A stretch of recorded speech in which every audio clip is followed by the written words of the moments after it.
महान पुस्तक। राजा कृष्णदेव राय के दरबार में अक्सर ज्ञानी विद्वान पंडितों के मध्य विभिन्न विषयों पर चर्चा हुआ करती थी।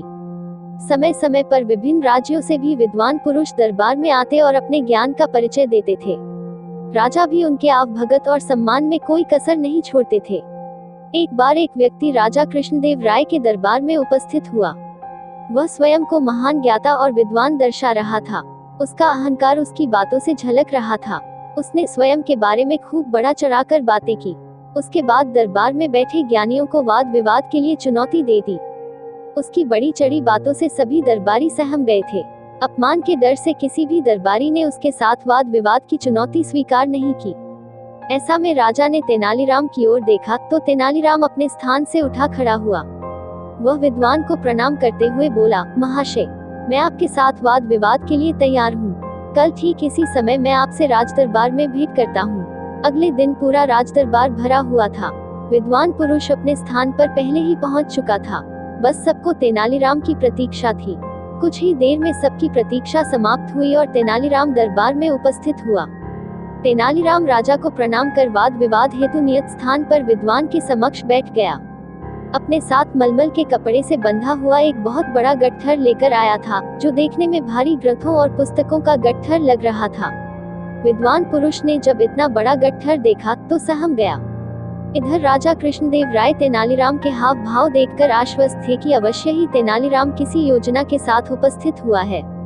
उन्होंने वाद विवाद प्रारंभ करने का आदेश दिया।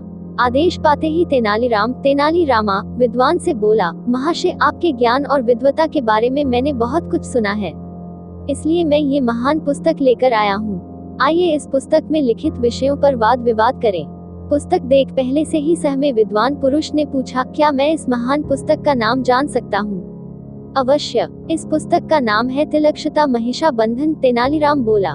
पुस्तक का नाम सुनकर विद्वान पुरुष घबरा गया। उसने पहले कभी उस पुस्तक का नाम नहीं सुना था। वह सोचने लगा कि इस पुस्तक का तो मैंने नाम तक नहीं सुना है। इस पर लिखित विषयों पर मैं कैसे चर्चा कर पाऊंगा? वह तेनालीराम से बोला, यह तो बहुत उच्च कोटि की पुस्तक प्रतीत होती है। इस पर चर्चा करने मुझे बहुत प्रसन्नता होगी, किंतु आज मेरा स्वास्थ्य ठीक नहीं है।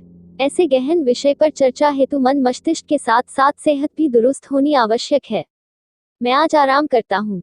कल इस पुस्तक पर स्वस्थ मन मस्तिष्क से चर्चा करेंगे। तेनालीराम मान गया।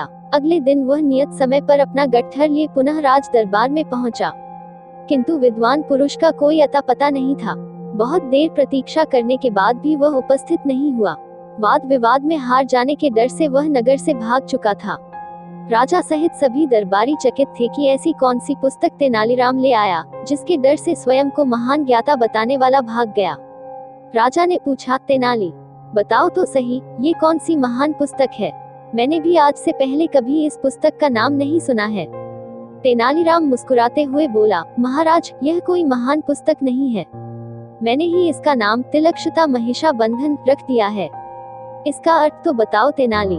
राजा बोले, महाराज, तिलक्षिता का अर्थ है शीशम की सूखी लकड़ियाँ।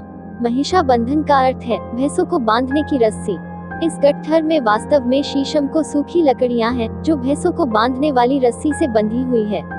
मैंने इसे मलमल के कपड़े में कुछ इस तरह लपेट कर ले आया था कि देखने में यह पुस्तक जैसी लगे। तेनालीराम मुस्कुराते हुए बोला। तेनालीराम की बात सुनकर राजा सहित सारे दरबारी हंस पड़े। इस प्रकार तेनालीराम ने अपनी बुद्धिमत्ता से एक अहंकारी विद्वान के समक्ष अपने नगर का सम्मान बचा लिए। राजा ने प्रसन्न होकर तेनालीराम को ढेरों उपहार दिए।